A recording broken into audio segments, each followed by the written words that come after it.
Good evening. I'm Jerry Ann Higgins, and I'd like to welcome you to the UVM Health Network Healthsource presentation of No Crystal Ball, Advanced Care Planning in Uncertain Times.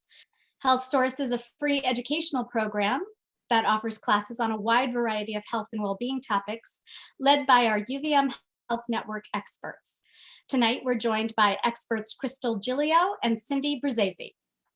Crystal Giglio is a bioethicist and works as a clinical ethics fellow at the University of Vermont Medical Center. Cindy Bruzzese is the executive director and clinical ethicist for the Vermont Ethics Network, works part-time as a clinical ethicist at the University of Vermont Medical Center, and directs the statewide task force on palliative care. I'd like to now invite Crystal and Cindy to officially begin our Advanced Care Planning in Uncertain Times presentation. Welcome to you both. Thanks, Jerry Ann. Thanks, Jerry Ann. You're welcome. Hi, everyone. I'm going to share my screen here so that we can get started.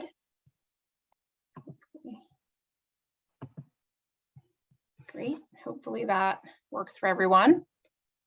Crystal, you can give me the thumbs up if you can see if you can see that screen. Excellent. Okay. So as Jerry Ann said, I'm Cindy Bruzzese, and my colleague Crystal, we are going to walk you through a conversation about advanced care planning, particularly in these uncertain times. Okay, why is my screen not advancing? Let's see. There we go. So our goal for tonight's discussion is to talk about basically an overview of advanced care planning. We'll go through some of the tools that are available in the advanced care planning process, including advanced directives, these out-of-hospital medical orders called DNR COLST, which stands for Do Not Resuscitate, and Clinician Order for Life-Sustaining Treatment. We'll also talk a bit about Vermont's Advanced Directive Registry. And then we're going to spend a little time kind of unpacking some disease-specific considerations when it comes to advanced care planning. Situations like COVID-19, which I think is on everybody's mind right now, but certainly we often get questions about how do we plan in the instances of dementia or other types of chronic illnesses that you may have questions about. So that's our goal for today. Hold on. My computer is being very strange. There we go. Let's see if I can, there we go. So to kick things off, I love this quote from Dr. Atul Gawande, who works out of the Ariadne Labs, or he used to at Harvard. And he wrote a book several years back called Being Mortal, which many of you may have read. But this quote, the two big unfixables in medicine are aging and dying. We can't fix these. And because we can't fix aging and dying, the idea that we should plan for the eventuality of these things, getting older, and potential and dying eventually is really important. And so I think this is sort of the way to think about advanced care planning is that we're all going to age, we're all going to get older, our goals and values may evolve and change as we age, and our friends and family and the people that care about us and who we care about may also change as we age. And so it's important to think about those things in the context of what matters most, and then to make plans in the eventuality that something unexpected happens or something expected happens. And we want to be sure that people know what matters most to us so that they can make decisions or help us make decisions that align with our values and our goals. So let me kick it off to Crystal to walk you through kind of the continuum of advanced care planning. Crystal? Thanks, Cindy.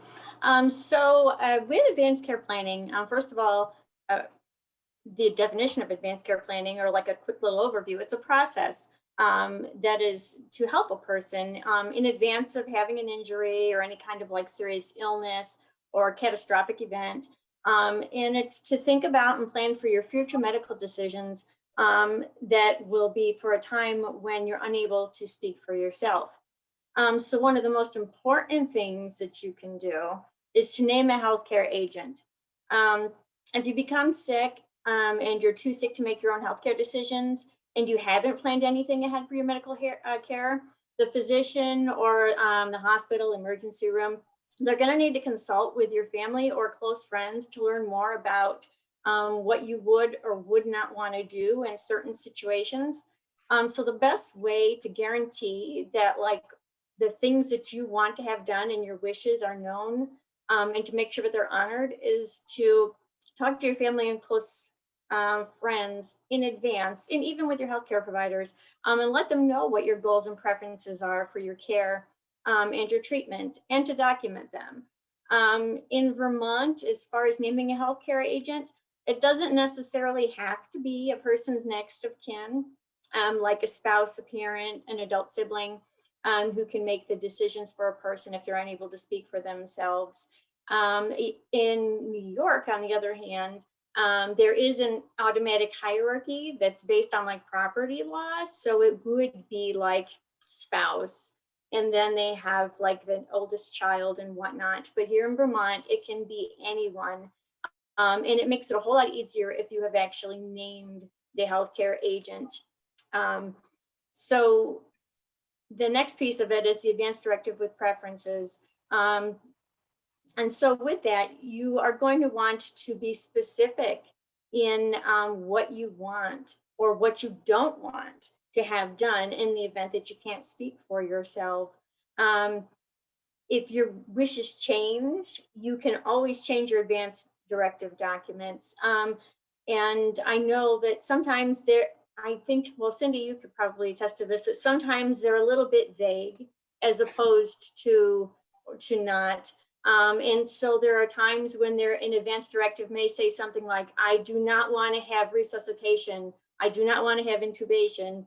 And when people are filling this out, they're really not thinking about the incidents of where maybe they've just been in a car accident and they need to have resuscitation or intubation or whatnot just to get back to a baseline. And they're thinking more along the lines of maybe if they have cancer or something like that. And so when they're filling out their directive, they're thinking of things that are like far out into the future. And I think, correct me if I'm wrong, Cindy, but I think that you really need to have it be a little bit more of like at the time or like short term as far as what you want to do and not be as vague. I mean, I think that it needs to be a lot more specific in the advanced directive when you're putting down what your preferences are.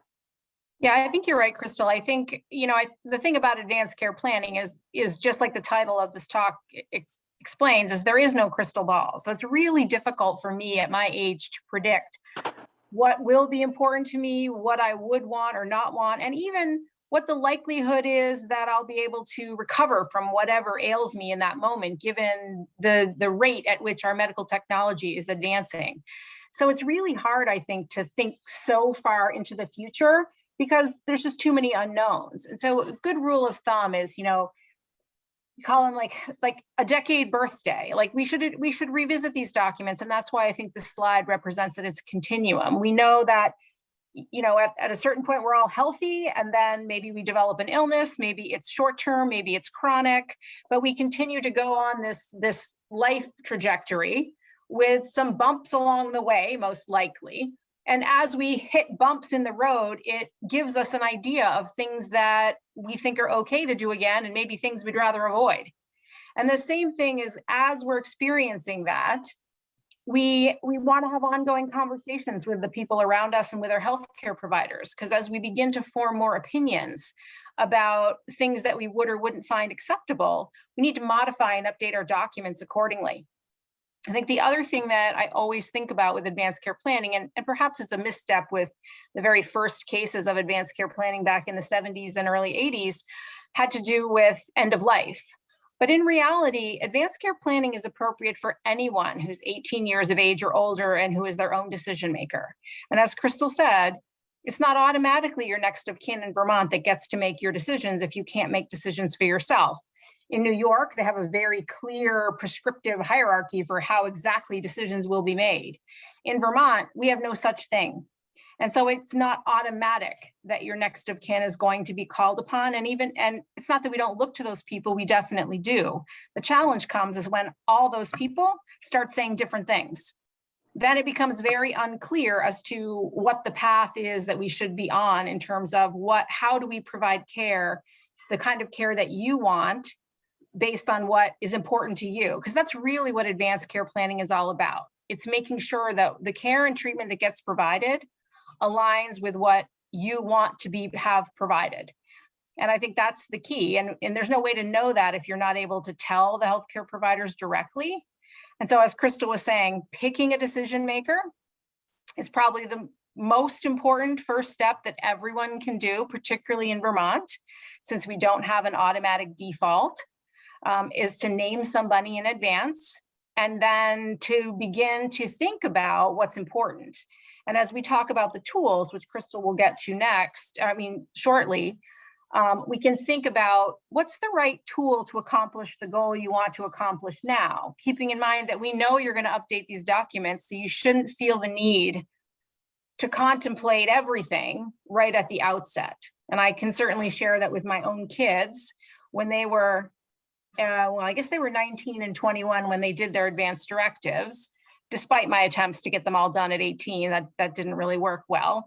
I always tell a story of bringing the advanced directive forms to the high school graduation table, at our house, we're having a party, and my son was like, absolutely not. We're not talking about dying at my high school graduation. And I said, I'm not talking about dying. This has nothing to do with dying. This has to do with planning for the unexpected. Because sudden accident and illness can happen to any one of us at any time. And if nothing else, we've learned through this COVID pandemic that unexpected things happen, even when we're healthy. And we need to make a plan to make sure that healthcare providers can do their very best to take good care of us, and they know the right people to talk to, and they have a sense of the things that are important to us so that they can do their very best to align what they're doing with what matters most to us. So Crystal, take it away. Okay. You want to go to the next slide, or you want to talk a little bit more about this one? Just quickly, I wanted to go through having the conversations early when you're healthy with those folks that you want to have appointed as your surrogate decision makers, so that it will relieve them of the burden of having to guess about what you would want in the event that you are unable to speak for yourself, because it really does. Naming someone as a surrogate really is, I don't want to say a big deal, but it's a big deal because they are going to be the ones that are actually going to say yes or no. And so sometimes it's going to be a very difficult decision, especially if it's something where you've told them, I really don't want this. And it gets to that point where they have to say, nope, she would not want this. And it might ultimately, be something where it's like, you don't want that kind of care anymore. And so it is a burden for them. So if you're talking with it about them ahead of time and telling them your goals and your values, so that it's going to help them with those in the moment decisions.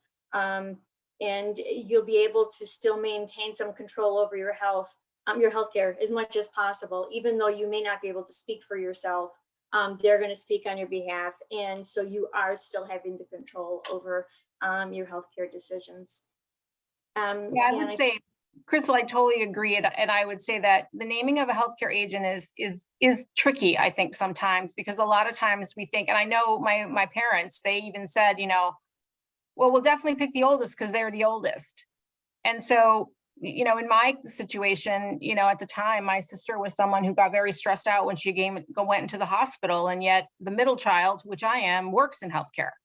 So I said, it's not necessarily, it doesn't have to follow. It's who can be your advocate, who can ask the difficult questions, who's willing to say, wait a minute, to the medical team, hold on, why are we doing this? Does this make sense? Where is this going? You definitely need someone who can advocate for you and who can speak in your voice. That's really the role of the healthcare agent. They have to speak in your voice. And you certainly can pick more than one if you want to. I just think that the only caution I would give when people do that is to make sure that if you pick all your kids, so for instance, say my parents decided that they didn't want to have any one of us be the sole decision maker, because there is safety in numbers. It's kind of nice to have a group to talk things through with and not feel like you're all out there on your own trying to make these tough calls. But all those people need to be speaking in one voice. So they can't be, saying different things at different times, because that's very confusing and it really becomes difficult to enact a plan of care when people are giving mixed messages. So make sure if you decide you'd really like to appoint two people, that you make sure that they are speaking in a united voice and know exactly what to say and what not to say, and can work collaboratively with each other and also with the healthcare team to hopefully come to some good decisions, particularly when unexpected things happen and they weren't things you necessarily thought might happen.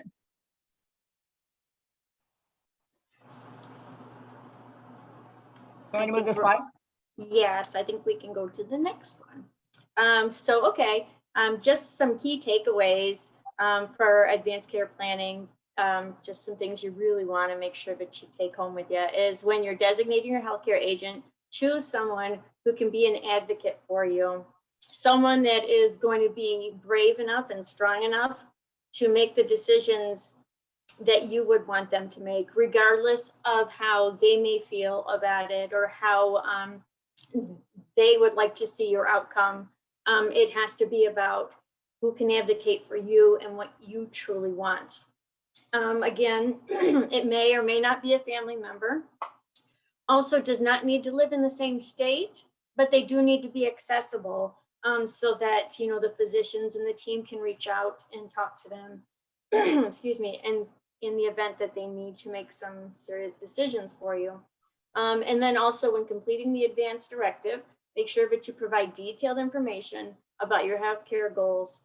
And again, while it's difficult to forecast too far ahead, you really need to document your main treatment priorities and wishes and just be real specific about things.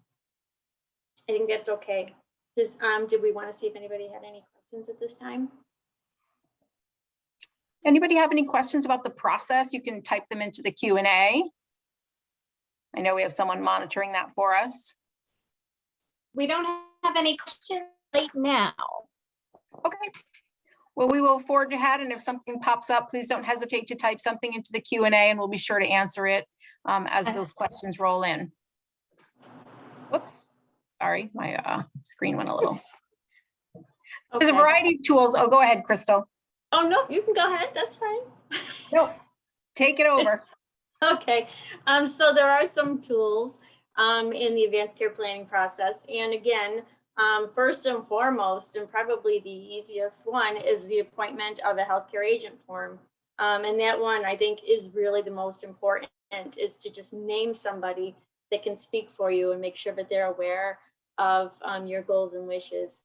That form, it's like, I believe it's still a one-page form. At least I know it was a one-page form at one time. It's very simple. You just name the person that you want, you sign off on it, and then you have someone witness it as well. Pretty simple, straightforward. Then we go into the advanced directive short form and the advanced directive long form. And the advanced directive forms, again, they're not anything where you need to involve a lawyer when you're creating these advanced directives, whether it's the long or the short form.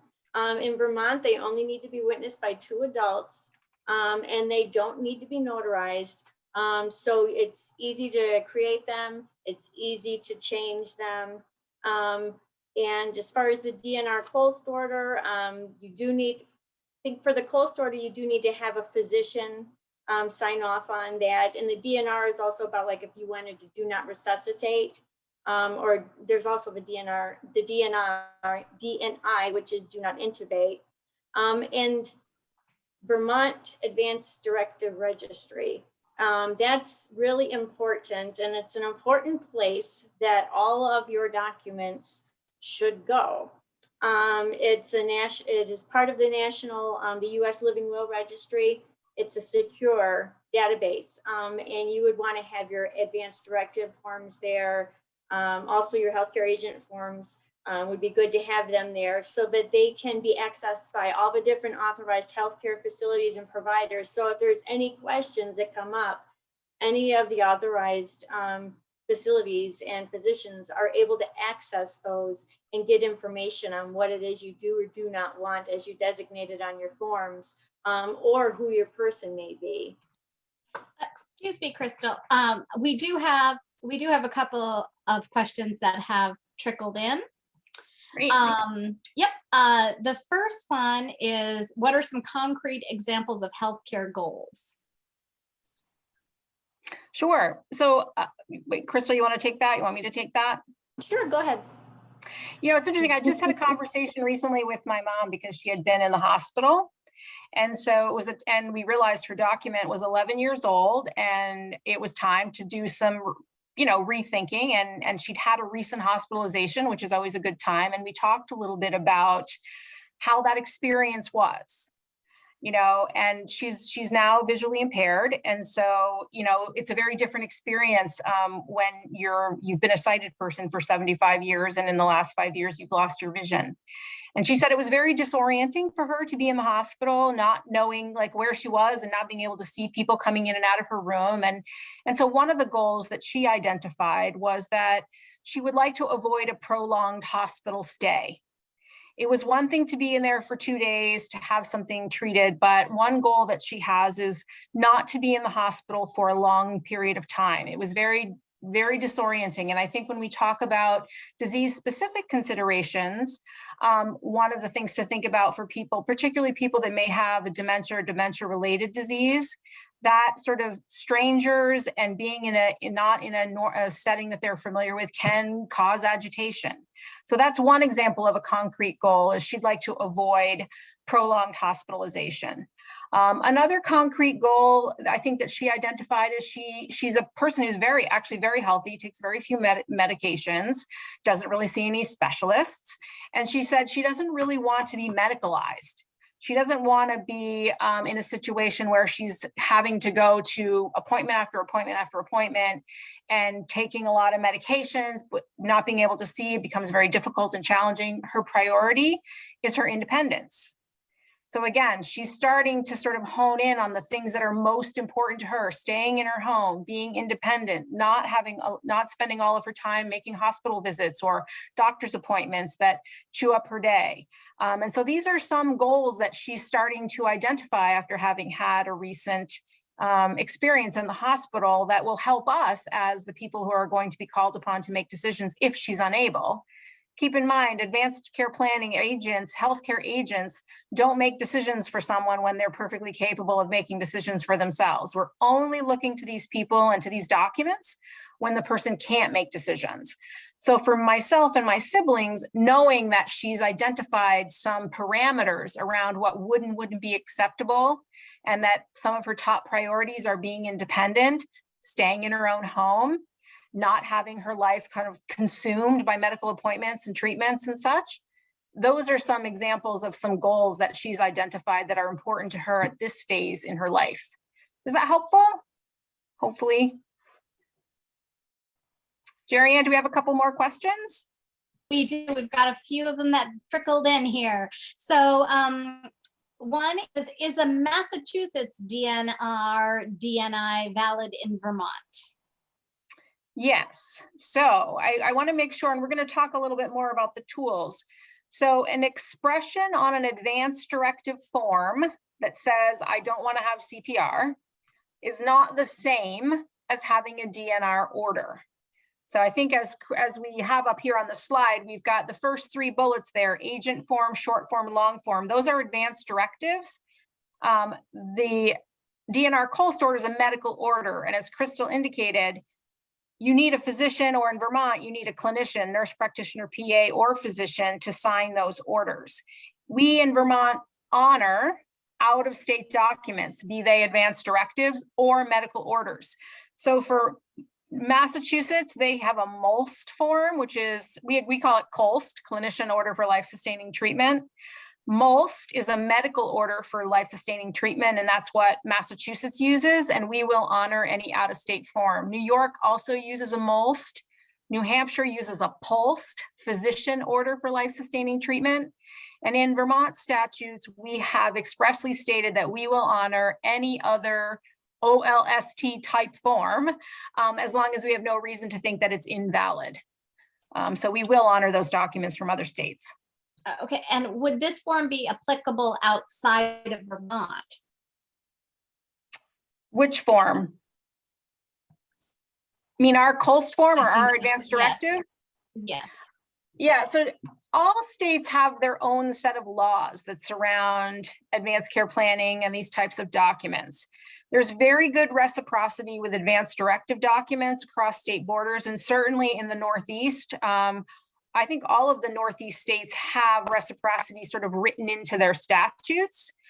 In general, I would say states do a really good job of honoring other states' documents, be they medical orders or advanced directives. That being said, there are unique aspects of every state's laws that may mean that there are certain things that they will or will not honor. And I'll give you an example.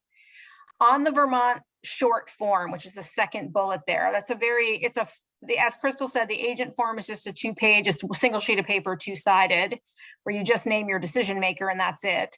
In the advanced directive short form, you're allowed to give a little bit more information, or you're prompted, I would say, to give a little more information about your goals and values and treatment preferences. On that form, in part 3, we indicate whether you can check a box that says, I authorize my agent to make decisions about feeding tubes. The reason that that is there is for New Hampshire. It's a uniqueness to New Hampshire's law. New Hampshire has a law that says, unless you've explicitly given your agent permission, they don't get to make decisions about feeding tubes. In Vermont, that's not the case. Your agent has all the same power that you would have to make any and all healthcare decisions that you could make. So they don't need that express permission. But because we know that many Vermonters receive care in New Hampshire facilities, particularly at Dartmouth, if you're on that side of our state, we put that into our form just to ensure that it would comply with New Hampshire law, because they'll honor our documents, but they have this unique kind of element around feeding tubes. And so that's kind of an example. And clearly we couldn't do that for every single state, but given the frequency with which people seek care or are transferred to Dartmouth, it felt important to make sure that those kinds of preferences would definitely be honored in another state. Thank you. We did have a couple more questions, and if you could just repeat what COLST stands for. Sure. Clinician Order for Life-Sustaining Treatment. Thank you. And then probably a couple slides back on the blue triangle chart, someone was interested in what the second acronym was. Oh, EOL? Is that, I'm assuming that's what it is. End of life, my apologies. End of life decision making. So I think one of the things that, as Crystal was highlighting, is that, we start at the way the pyramid's structured, right? The widest part is the naming of a healthcare agent for a reason, because you want everyone to do that, right?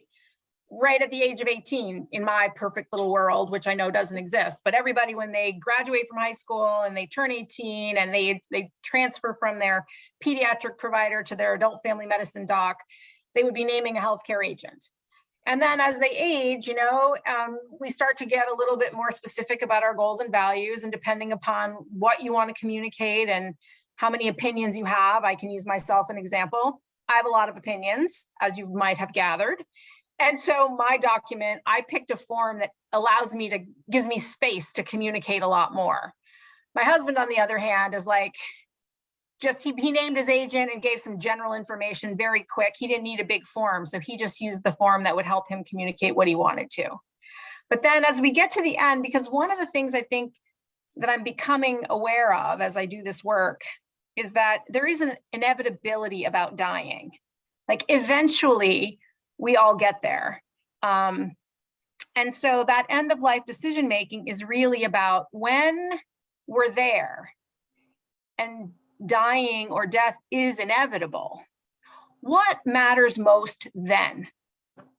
Because having everything done may not be an option if there's nothing more to be done on the curative side of things, right?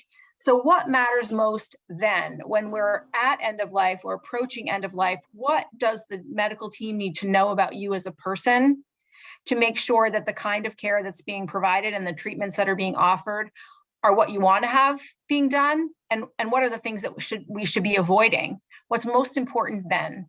And so I think this pyramid is really intended to reflect that evolution that happens as we all age, kind of like the very first slide by Dr. Gawande. That's an unfixable, right? We're going to age and eventually death will come.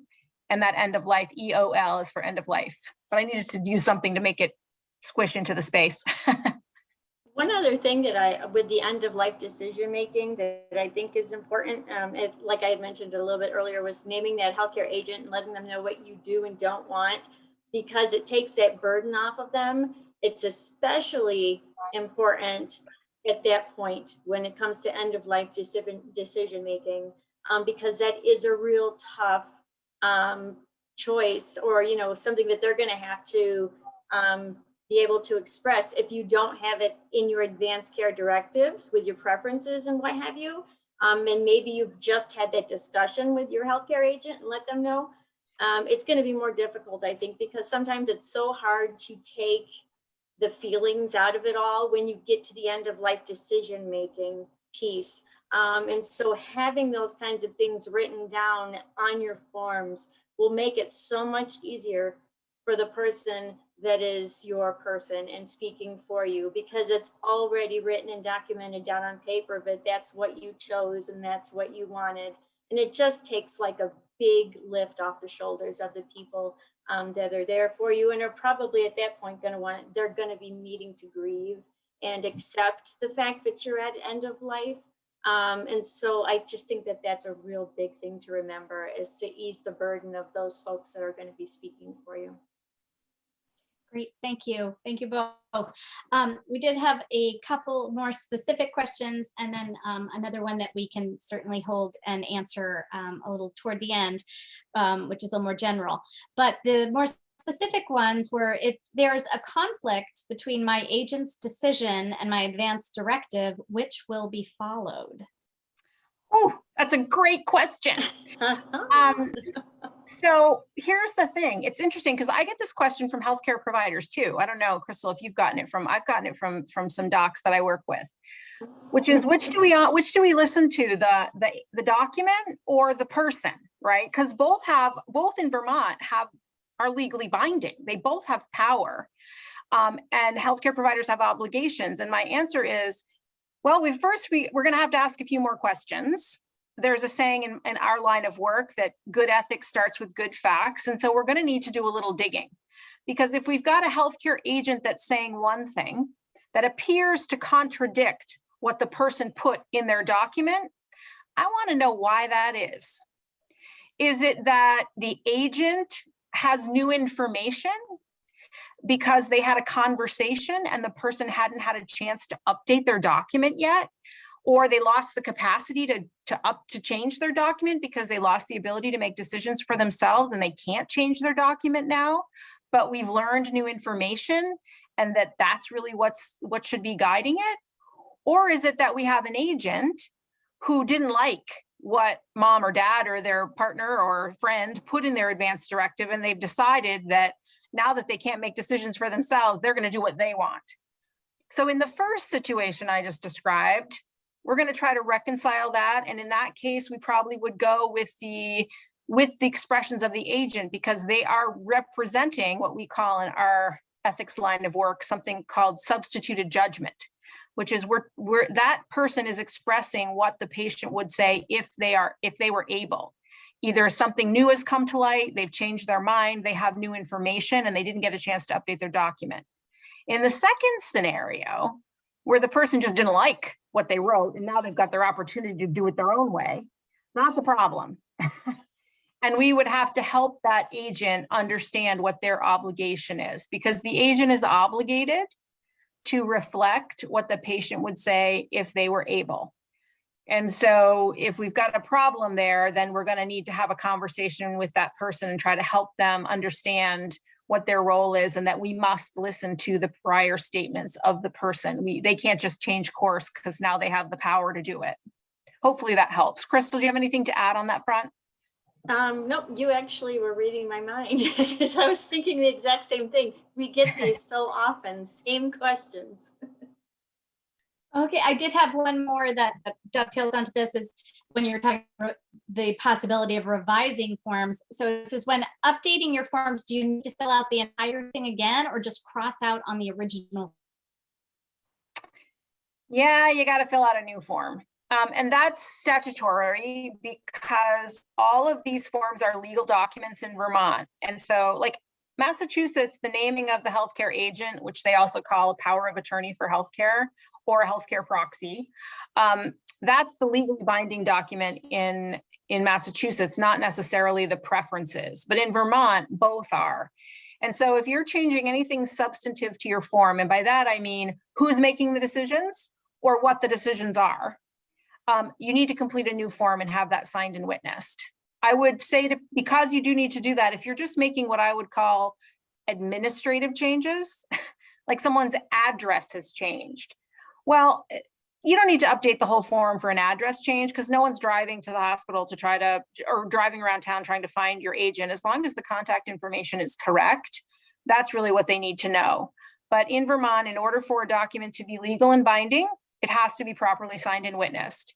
And so if there's crossouts and you know, different dates and initials here and there and everywhere, it becomes A, really difficult to interpret, but B, difficult to know if it was the person themselves who made those changes or somebody that just did it for them without their knowledge. Okay, thank you. Another question is, where can people find these forms? Yes, well, all of these forms can be found on the Vermont Ethics Network website. The link to that site is at the end of the slide presentation. And I know that UVM Health Network is going to send a follow-up email out to all participants with some important links, and we'll be sure to include the link to the forms. You can also find them on the Department of Health website, although I will say we just went through that. We're just about to have a meeting with the Department of Health because at their website, they just push people to the Vermont Ethics Network website forms page. So I would just send you there right out of the gate. All right, fantastic. I think we can proceed. Thank you so much for answering those questions. Sure. Crystal, anything else on the tools that you wanted to cover? No, I think we're good. Okay. So I think just to kind of summarize the difference between the two, as you saw in the previous slide, we've got at least three different forms that you can use to document your healthcare preferences and priorities. And I will say, because Vermont does not require any one set form, you are free to use a form that works for you. The forms that we'll send you a link to from the Vermont Ethics Network website are the forms that are most frequently used in Vermont, but by no means are you constrained by those forms. Many attorneys and estate lawyers, you know, they have their own versions of these documents, and those are perfectly legal and valid as long as they're properly signed and witnessed. So don't feel constrained by a document. If you're like, I don't really like this one, but I found this other one online that I really like, go ahead and use it as long as you use Vermont's signing and witnessing, which means it's just you have to sign in the presence of two witnesses, and those witnesses cannot be your healthcare agent or your immediate family members. So children, grandchildren, spouse, siblings, can't be them. But it can be your healthcare provider, can be friends and neighbors, can be a work colleague. It just can't be your immediate family or your healthcare agent. And then the other item that Crystal highlighted was these GNR COLST orders. And so there are two kind of different types of tools that we use in advanced care planning. So the directive itself that you complete is a preference-based document. It's completed by a person who has the ability to make their own decisions. So if this person has a guardian, they're not able to complete an advance directive because the court has deemed them incompetent to make their own decisions. But if they don't have a medical guardian and they're 18 years of age or older, not only can they complete an advance directive, but they should. We should encourage people, anyone 18 years of age or older, to do this. And the goal really is to guide future medical decisions. We're thinking about a time in the future when we may not be able to speak for ourselves, and we want to give information so that the healthcare team knows who to talk to and they know what's important. The one thing about advanced directives is they're frequently quite nuanced. Oftentimes they contain kind of if-then scenarios. If it looks like this, well, then I would want that. But if it looks like that, well, then I wouldn't want this. And so I think it often requires more conversation, hence the reason for a healthcare agent. Sometimes we need a little bit more information from them. We need some context. Can you tell me more about what this person was thinking when they wrote this? How do you interpret this statement? So we often have to unpack those documents a little bit more. And only a person with the ability to make their own decisions can complete one. So again, if you have a guardian or if you have an illness where your ability to make decisions for yourself has been compromised due to some sort of an illness, like a traumatic brain injury or a dementia or Alzheimer's. Not that having any of those things in and of itself makes you unable to make decisions, but sometimes, particularly with chronic illnesses, as they progress, one of the symptoms of that disease progression is the inability to be able to make decisions any longer. So if that's happened, then that person can't go back and change their document if they don't really understand what it is they're completing. COLST orders, these medical orders, are quite different. These are actually the outcome of a shared decision-making process between the person and the clinician. So now we've involved the doctor, the nurse practitioner, the physician's assistant in having a conversation either with the person themselves or their named healthcare agent or guardian. And we're trying to sort of bring together the goals and values that we know of the individual with kind of the realities of their medical circumstance. And together, we're trying to make some recommendations about what would make sense to do and maybe not do based on what's happening medically and what's important to the individual. So these documents require informed consent. So that's very different. And they also guide the current treatment plan. So they're important tools for the right folks. Like, I don't have a DNR COLST order personally. I don't have an advanced or serious illness. And currently, I'd like to try to recover from whatever happens to be it unexpected or some exacerbation of some other illness that I may develop. But that may change if I get older or if I develop a diagnosis where my life may be shortened, and maybe I may be thinking differently about what I would do if I would want, aggressive intervention, depending on what my priorities are. So really, everyone should have an advance directive who's 18 years of age or older and able to make their own decisions. And some people may need a COLST order to ensure that certain interventions will not be done. And I guess I speak more directly to this question of CPR. CPR is one of those interventions that basically everyone gets unless they have one of these orders that says not to do it. It's really different from most other things in medicine, right? You normally have to consent for everything. You have to agree to let them draw your blood or do an X-ray or any type of medical procedure.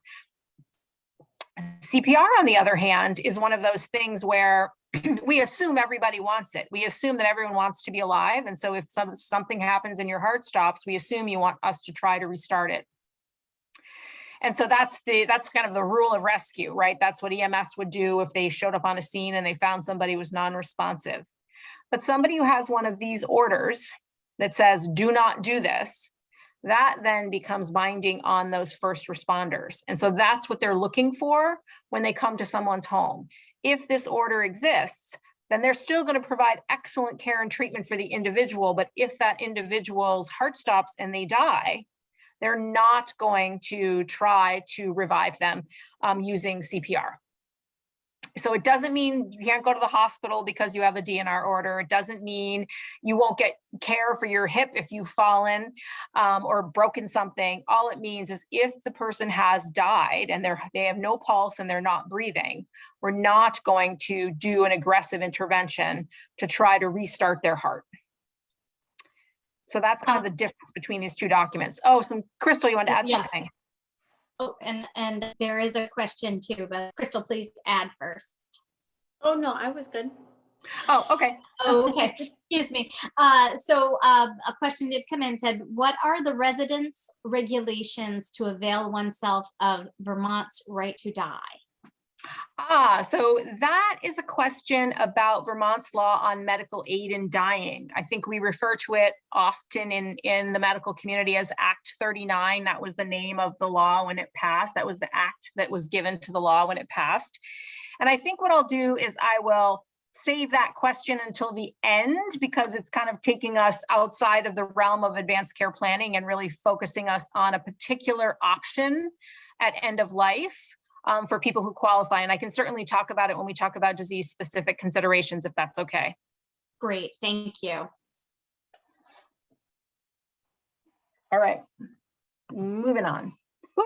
And look, we're right into disease-specific considerations and we've got 15 minutes left.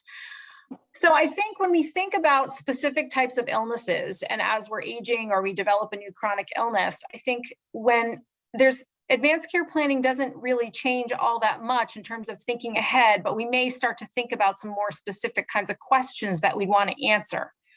Like, what is most needed at this time relative to a specific disease?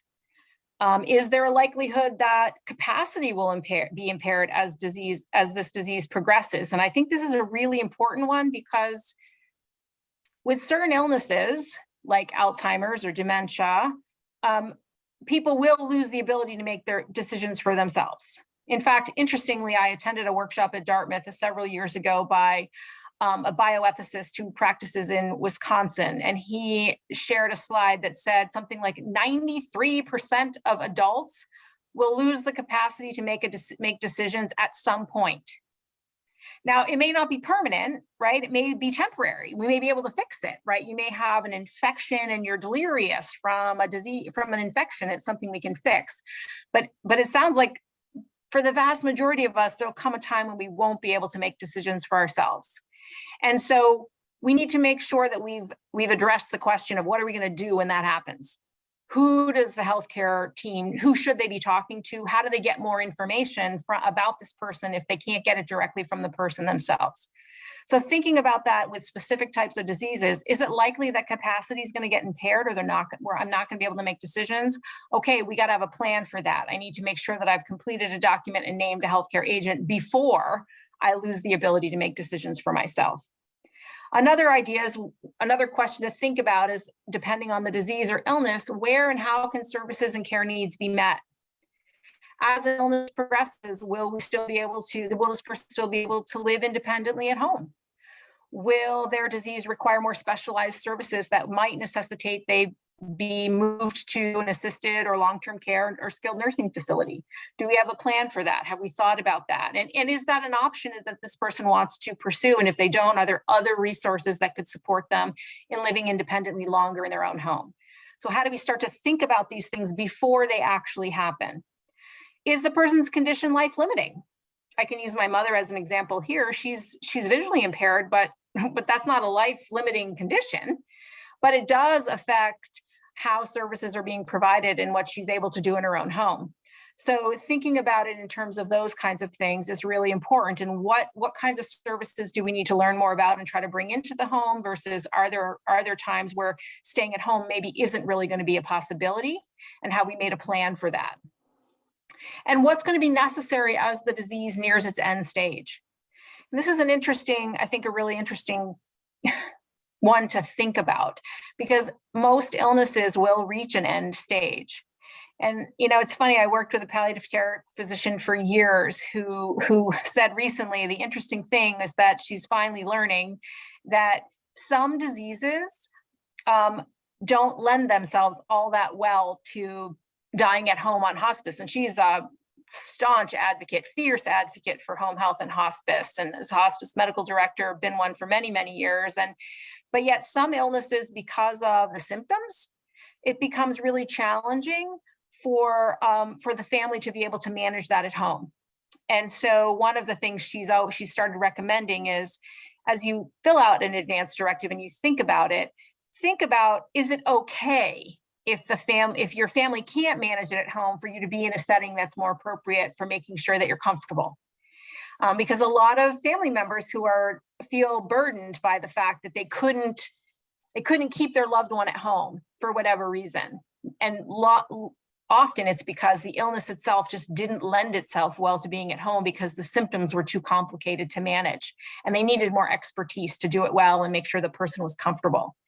So I think just keeping that in the back of your mind, that as this disease progresses, if we couldn't manage things at home, if my family couldn't manage me at home, would I be okay with them, having me be in a setting that tends to my comfort? What's my priority there? And giving permission to your family to do that in the document, at least by this one, my colleagues seem to be really helpful to those family members. I think another thing to think about is, would you be surprised if this person died in the next year, if you're the healthcare agent for someone else, a parent or a loved one, or in the next 6 months? If you wouldn't be surprised, have you made sure you've started to make those connections with palliative care and hospice, and you've thought about those medical orders and having conversations with the healthcare provider about how to really promote living well until they die, and what would they recommend? And is there a time or particular thing that you should be on the lookout for when maybe the plan needs to shift from aggressive medical interventions that are intended to extend life to maybe focusing more on comfort? We just had a conversation recently where the person said quality of life was more important than longevity. That was their goal, right? The quality of the days they had more rather than just having more days. So these are very individual decisions. There's no right or wrong answer. It's really what's right or wrong for you. And so communicating that ahead of time and thinking about these questions and getting something down and having those conversations can be really helpful to family and loved one. And I think Crystal highlighted it so perfectly at the beginning, where she said, this is where having thought about it a little bit and had those conversations really does ease the burden and the angst that people might have as they're called upon to maybe make some of these decisions. All right, let me go to the next slide because we only have 2 more left. And so when you're thinking about your own goals as you're completing these documents, again, and we can't highlight it enough, I'm sure the takeaway from this is going to be, I need to appoint a healthcare agent, as I think every slide has talked about it. But who should the healthcare team be talking to if they can't talk to you? What's important for you to continue to be able to do? Living with a disease, because I think there's a difference between living with a chronic illness or a disease as opposed to dying from the disease. Particularly, I think that's true with dementia. There's kind of 2 phases to that. You're living with dementia, and then you may be dying from dementia because there's no cure for that, right? So how do we think about those a little bit differently? Because the plan is going to look different as we're living with the illness as opposed to when we're dying from the disease. So thinking about it that way and having those conversations with your clinicians. Are there any unacceptable situations for you? Maybe cognitive function is your hard stop. If you're not able to make your own decisions or recognize your family, then that's not a life that you would want to have prolonged. And maybe you'd want to shift to focusing on comfort at that juncture. Maybe it's physical functioning, being independent with your activities of daily living, eating, drinking, toileting. Maybe those are the most important things. And if you can't do those for yourself, then you really don't want to have your life prolonged through medical means, but you want to allow for a natural death when that happens. As my mother indicated, being in the hospital for a long period of time was very unsettling and disorienting to her as she's losing her vision. That's something she'd like to avoid. Maybe it's the location of where you live. I've definitely worked with a lot of people who are long-standing Vermonters. I'm a native Vermonter myself, who they're planned to live and die on the family farm as their ancestors have done before them. So staying in their place of residence is the hard stop. They're not interested in going to a long-term care setting, even if it means they could get some more supports and live longer. They'd rather have less time, but be in the family farm, as that's the way everyone else has done it. And that's fine. That's a decision they're allowed to make. And we want to promote them to make those decisions. And then we want to make sure that we try to respect those decisions when and if the time comes. And then other considerations that may be personal to you. And again, there's no right or wrong answer when it comes to advanced care planning. Like, it's all about your individual goals and values and what's right or wrong for you. And so I think that's really the takeaway here is who should make decisions and what's important to you. That's the goal of these documents. And certainly if you have specific diseases and you have questions about what the trajectory of those illnesses look like, what are some likely decision points along the way that are going to come up, have those conversations with your medical providers and your specialists and your clinicians so they can help you navigate that more specifically based on your health history and what they can foresee is likely to happen based on other people who've had a similar illness. What are your values around a medicalization of everyday life? Are you a person who you think could adjust to going to dialysis 3 times a week for 4 or 5 hours a day? Maybe you are, maybe you aren't. That's an individual choice, but something to think about. And then, is there anything particular that worries you about the future in your health? Is it illness in itself, maybe frailty as that progresses? Are you worried about falls? What are you worried about, and how can we start to make a plan around those things? And then, as I said earlier, when death becomes inevitable, as it will for all of us, and there's no further treatments that really are available to restore health. I mean, even as good as our medical system is, we do ultimately all reach the limit of what our medical intervention can offer from a restorative standpoint. And then what matters most then? What do people need to know to take good care of you? And that's really what advanced care planning is all about, regardless of disease. is what's important for you and how can we help you achieve those goals. Whoops, let me go back. So after you complete a document, whether it's just the naming of an agent form or a slightly longer document, here are some suggestions and recommendations for what to do. Crystal, you want to walk them through the list? So you definitely want to make copies, and you're going to keep an original for yourself. And then you're going to want to give a copy to your healthcare agents and any other family, friends that may be involved, and you want them to have that information. You're definitely going to want to give a copy to your doctor, give a copy to the hospital where you're most likely to receive care. And then definitely send a copy to the Vermont Advanced Directive Registry, because again, that's kind of like the database where everything is stored. So all the other hospitals will be able to access that and see what it is that you would or would not want, as long as you have your forms there. Were we going to send a link for that, or? When we send a link to the forms page at the end, after the conclusion of the event, I think with the evaluation, we'll send a link to, on the forms page, there's a whole section dedicated to the Vermont Advanced Directive Registry that includes all the forms that you would need and the instructions for how to submit. We now have electronic submission to the registry. I will say that all of our advanced directive forms that we'll send the link to on the pages of the Vermont Ethics Network website have the necessary registry forms attached to them. So if you print them off our website or you download them because they are, fillable PDFs, all of those can be done. They all have what you need for the advanced directive submission. But if you say go to your attorney, your estate lawyer, and you're doing your estate planning and they have a separate form, just make sure that you download the registry forms so that your attorney can then help you facilitate sending that form of that advanced directive form that you completed with them also to the registry. Jerry Ann, do we have any other questions? We have one more. We have about 15 minutes left. I believe we finish at 7:15 this evening. So we do have a little more time.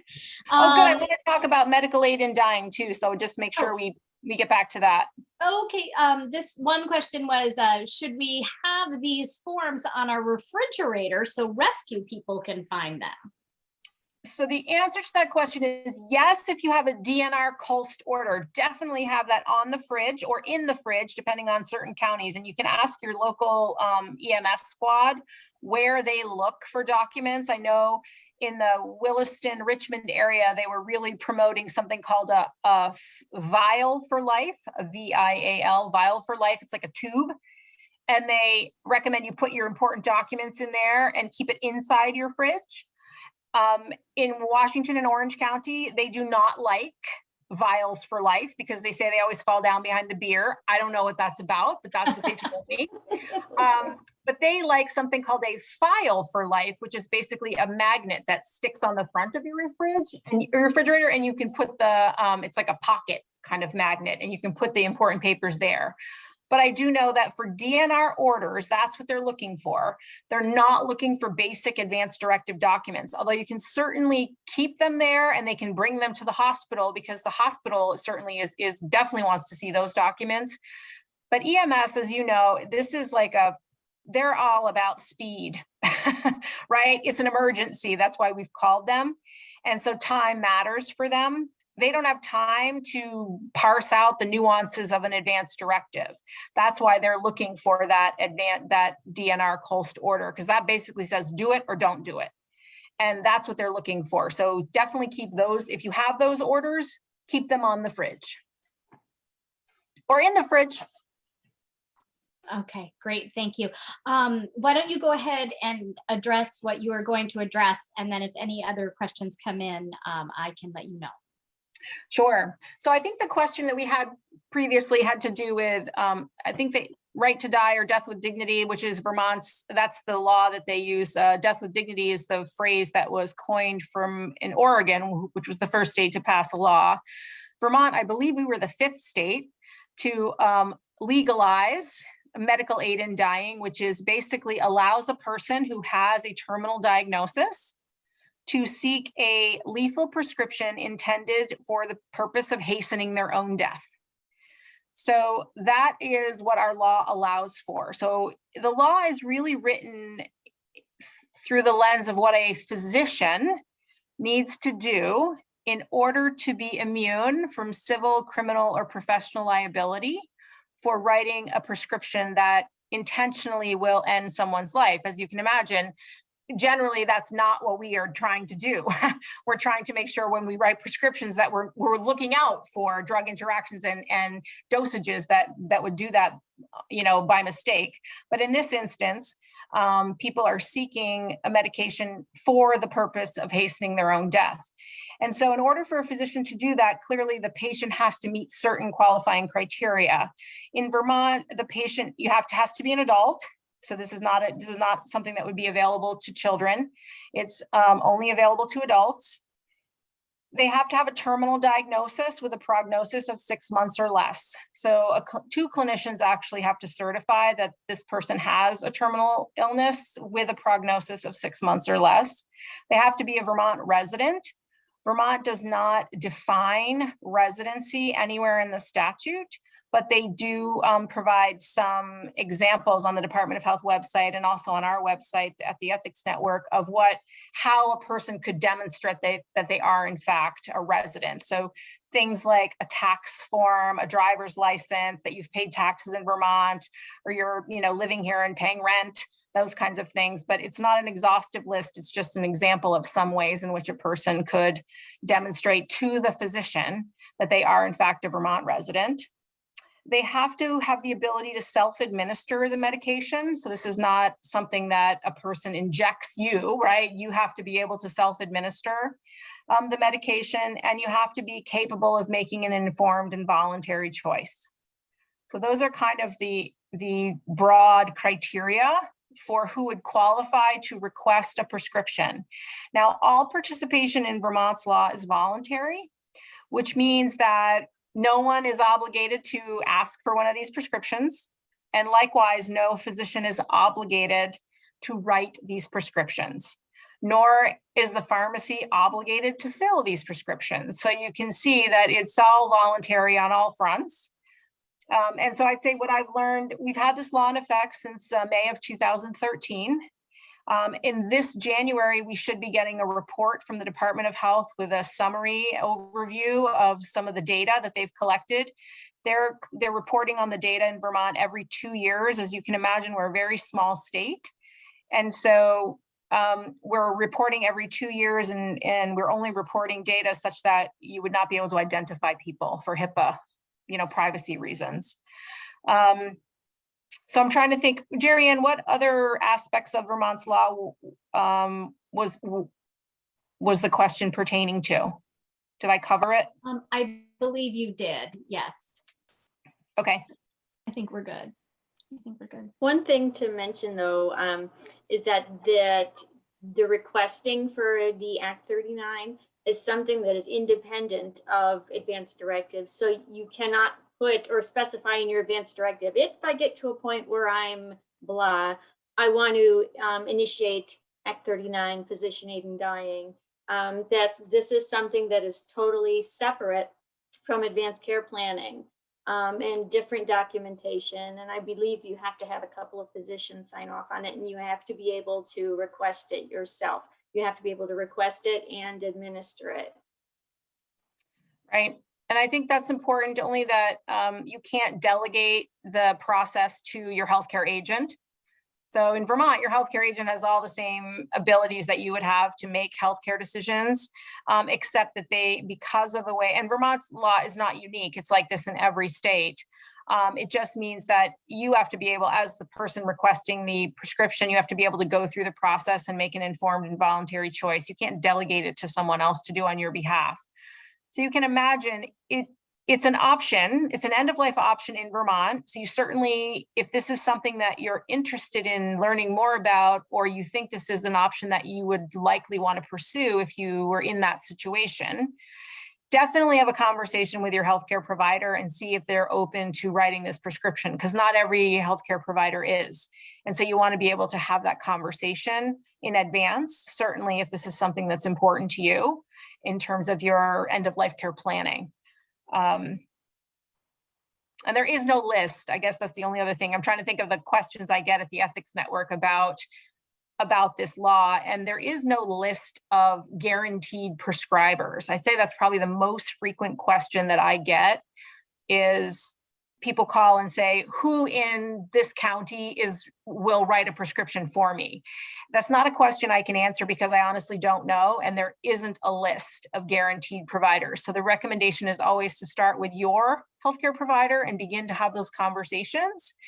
And then, and hopefully they will know, they'll write the prescription for you if they're comfortable, or they'll be able to refer you to someone who will.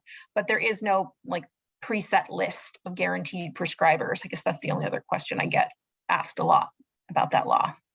Thank you so much to Crystal Giglio and Cindy Bruzzese for the wealth of information on this topic. And on behalf of the University of Vermont Health Network, I'd like to thank you again for your interest and participation if you were joining us via Zoom or Facebook. We hope you'll join us for another class sometime in the future. You can always visit www.uvmhealth.org/classes for more information about future educational webinars. Thank you all and have a great night.